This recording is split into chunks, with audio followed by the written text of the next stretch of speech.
Good morning, thriving warriors. Okay, Google, what is the date? It's Sunday, March 12th, 2023. Okay, Google, what time is it? It's 6:30 a.m., daylight saving time. Oh, no wonder it's so dark out. Okay, Google, what is the weather? It's 44 and clear. Today, it'll be mostly sunny with a high of 70 and a low of 44. Okay, 26-degree temperature swing. All righty, so here we are. No wonder I feel a little bit tired. Okay, good morning, Charlene. Hope you're doing well. Were you at church in Tacoma this morning? For the rest of you, this is Department of Career Services at Thriving Warrior, where our goal is simple. It is to help you get from point A to point B on your journey. And of course, B is better. And it is a journey. Our lives are a journey. And like all journeys, that means it's not a sprint, it's not a marathon. It is a constant trek, should we choose to do it. So there are highs, lows, goods, bads, boring, excitement, fear, uncertainty, doubt, ennui, etc. And our goal is to help you navigate the path, get there as successfully, as easily as you possibly can, or even further along on your journey. We do it through breadcrumbs. This podcast, this daily podcast, is the first breadcrumb, but down below in the description is where the real gems are, where it really takes place. So we've got about 16, good morning, Diana. We have about 16 breadcrumbs down below that are essential great things, including a link to our online course, the neuroscience-oriented approach to success, the motivational video I watch, Jordan Peterson, Daily Stoic, Jack Rowland, Seth Godin. There's a whole bunch of things down below. Oh, brother. Okay, so somebody is in the kitchen. Must be Charlene. Got to turn off the alarm. Nope, it's John. Whew. It's great. Technology is great, but it is annoying sometimes. Okay, good. All right, so let's get ready to get started. Strap in our virtual seatbelt, our metaphorical virtual seatbelt. Get our coffee. I have added coconut oil to mine, pen, book. Because if we don't remember, if we learn something, we don't remember it, it's like not knowing it. If we learn it and we remember it, but we can't communicate it, it's pretty much the same. So our goal is to learn, remember,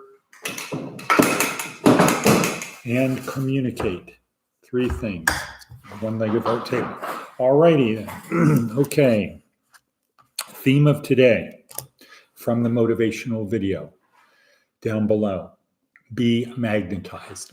So in the video talks about a magnetized piece of metal, piece of iron can lift about 12 times its weight. A demagnetized piece of metal can't lift a feather. And he says it's the same thing with people.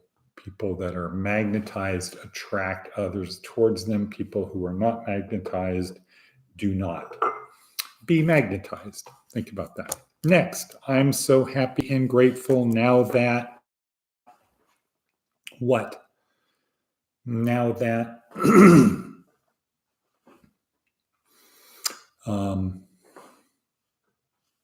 I'm so happy and grateful now that what?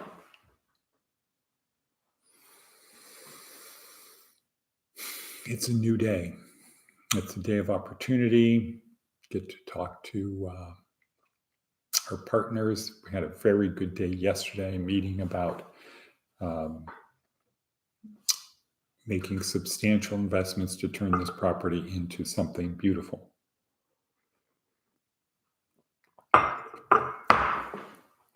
So, and there we have it. So great day. Probably going to go on a hike today. Maybe not. Might be back here early and just take it easy here. But I'm hoping that we will go out to China Ranch once again. See how everyone's feeling. I am dressed for it. I'm wearing red. Dressed for it. Don't want any people to mistake me for a jackdaw. We'll get into that later. Okay, Diana, how's the weather up there in sunny, hopefully, Reno? Haven't heard from Wada Bevy lately. Okay, so we've done our intro, theme, gratitude. Today's TED Talk is Blaine Elkers. This is the end of week 2 inside our skull-sized kingdom, or learning to drive the metaphorical car. Rainy and cold. Okay, it's rainy and cold in Reno. Okay, week 2, inside our skull-sized kingdom. How does it work? Neurons, neurotransmitters, reticular activating system. Today, Blaine Elkers, Waiteba. What you think about, you bring about. Very good, excellent video. What you think about, you bring about. So if you think about negative stuff, you bring about negative stuff. It's not because the law of attraction. It's not because of praying, though praying might have something to do with it. It is about the reticular activating system part of our brain. Watch the video. It's a very good one. Okay. Be magnified. So happy and grateful now then. New day.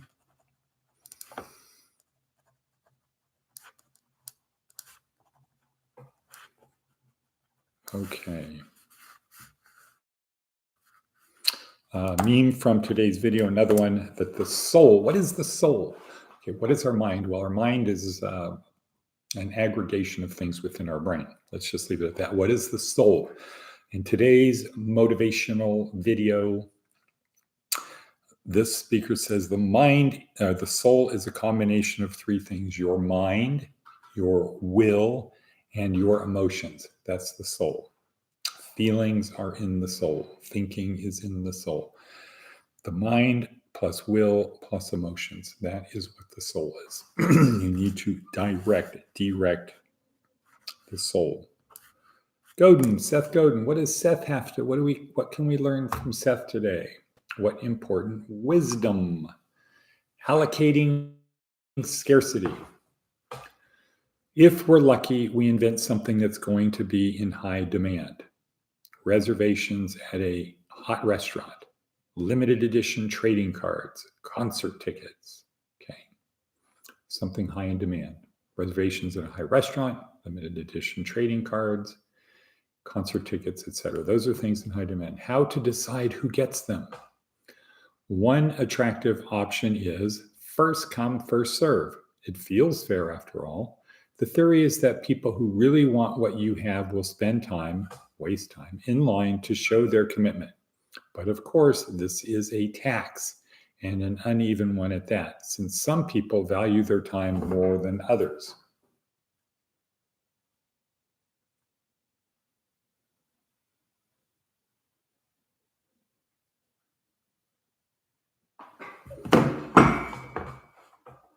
Another is to simply auction off the scarce items. The good news is that the value of the scarce item won't be squandered on time wasting, but will go to the company. But this might feel unfair as it rewards people with more assets. What happened to the lights? Sunrise.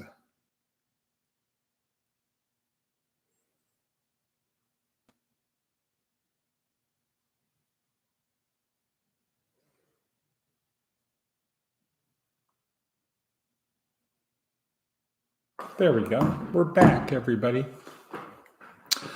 This might feel unfair as it rewards people with more assets, as so many things do. On the other hand, it's pretty clear that people allocate resources differently than we might expect. Reminds me of my great mentor, Merrill Flood's dynamic value voting approach. The third method, the fairest of all, is to have a lottery. Invite your best customers or charge a commitment fee and then randomly allocate the loot. The good news is that you won't alienate customers who feel as though it's their fault that they didn't wait in line long enough or spend enough. Each decision has effects, and it's up to the producer to decide which emotions they want to be responsible for creating. Okay, so since we know that Godin is God-like, this is absolutely true. How can we add lotteries to parts of our life? How can we add lotteries? The third method, the fairest of all, is to have a lottery. Invite your best customers or charge a commitment fee and then randomly allocate the loot. How can we do that? How can we create an app? Okay, I can do A, B, C, D, boom, lottery, dynamic value voting. Some things are more important than others. Push the button, spin the wheel, and it says, okay, here's the order to do them in. Interesting. What do you people think about? What do you think about that, Charlene and Diana? Week 4 in my school next week is my last week in these two classes. I maintain 3.5 grade point average. Good job, Diana. You deserve a lot of credit for that. Okay, our fable for today. So I would like to get feedback regarding the idea of fables, because sometimes I feel that the daily podcast is just running off a checklist of things that are actually in the description down below. So why repeat the stuff that's in the description down below rather than get people to do it, but have something that's actually take home, something remarkable, something people can talk about. And that's a new take on Aesop's fables. And there are a lot of them, as we discovered last night. As Charlene and I discovered last night, there's well over 100 Aesop's fables. Okay, the eagle and the jackdaw. An eagle swooping down on powerful wings seized a lamb in her talons and made off with it to her nest.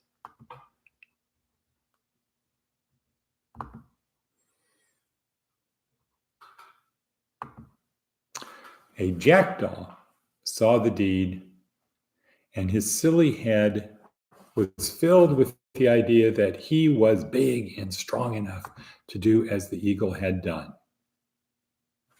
So, with much rustling of feathers and a fierce air, he came down swiftly on the back of a large ram. But when he tried to rise again, he found that he could not get away, for his claws were tangled in the wool. And so far was he from carrying away the ram that the ram hardly noticed he was there. Uh-oh.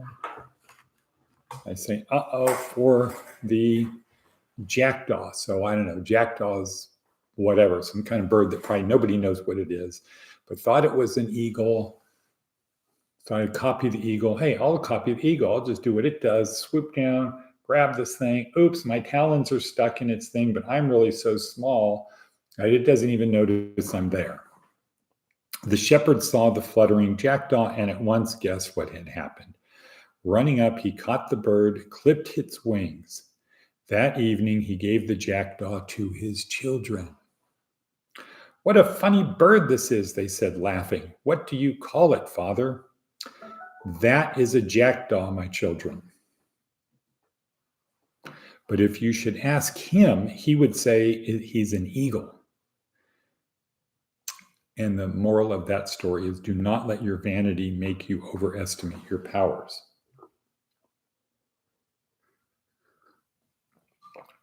What I say to you is that it's very important to have a realistic assessment of your talents. So it's like, Here's who we think we are. There's what other people think we are, perceive us to be, and there's what we are in actuality. So some people believe that their talents are here when they're actually here. That's what I mainly experience with people. They think they are really smart. Somebody told them when they were young, "Oh, you're a genius," and they go around saying, "I'm a genius. I'm a genius." Yeah, I didn't graduate from school. I didn't get a degree. I didn't go to finish high school. I didn't do that because I didn't need to, because it was boring for me. No, it's hard. Learning is hard. But they are carrying around an image that they're a genius when really their skills are quite low. So let's get a realistic assessment of our talents. Because if we don't have, now, let's say your talent is here and your self-opinion is here. That means you probably won't try to do things. In other words, you could do this. You probably won't try to do these things, because you believe you're down here. That's kind of where we come in. So what I say to you is get a realistic assessment of who you are. And the way to do that is start with an IQ test. Admit to yourself, okay, I didn't graduate from high school. There's a whole bunch of stuff I don't know, probably starting with math and numbers, okay? And because I don't know that, there's a whole part of the world I'm ignorant of and I stay away from, and then I pat myself on the back because what? Because I say I'm a genius. I don't need to know math. Look where I've gotten so far. Here's where I am. Okay, so I say to you, get an assessment, realistic assessment of who you are. Now, from the point of view of the father, the shepherd, was he out of line taking possession of something that wanted to steal a piece of his property? No. Should he capture the bird to make fun of him? That's basically what the dad was doing. Maybe the better course for the dad was to educate the jackdaw and say, look, you can't pick up a ram, but maybe you can pick up a mouse. Get a realistic expectations of what your skills are. Go running around looking for gophers.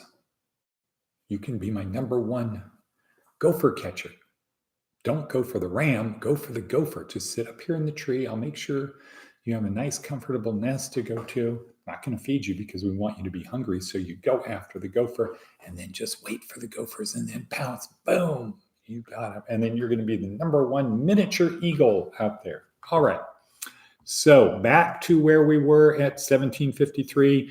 We got to wrap this up. Hopefully people are still there. Hopefully you're still with us. Next thing, imagine your life is like a table. You're a craftsman building a table. The accomplishments of your life you're going to put on this table. So you need the table to be able to bear the weight of the accomplishments you have. So you need a solid foundation, 4 solid legs on that table. Physical, you need to be physically capable of doing the thing. So fitness and health. Be fit, be healthy. Discipline, physical. Okay, well, discipline is more mental, but next leg of the table is mental, the ability to learn, remember, and communicate. Essential things. 3, emotional. You have to be able to control your emotions, because if you don't, somebody else will, and they will probably take you out of the game unless you adopt the role of who? Right, Forrest Gump. Attach yourself to somebody you can trust and just do what they tell you to do. Don't argue, don't question, just do it. Be like Forrest Gump, the most successful person in the history of fiction. 1,500 years, 1,000 years. We can't fool people. Maybe it's true. Understand the world we live in, accept Jesus as the Messiah. Study it, learn it, etc. Navy SEAL Maxim. Thank you, Diana. Yesterday was the only easy day. You want to get from point A to point B, act such that yesterday was the only easy day. Lastly, If you're still here, that means God isn't through with you yet. God isn't through with you yet. Okay? God isn't through with you yet. You still have something to do, meaning and purpose. And thank you, Dana, and cut, and cut.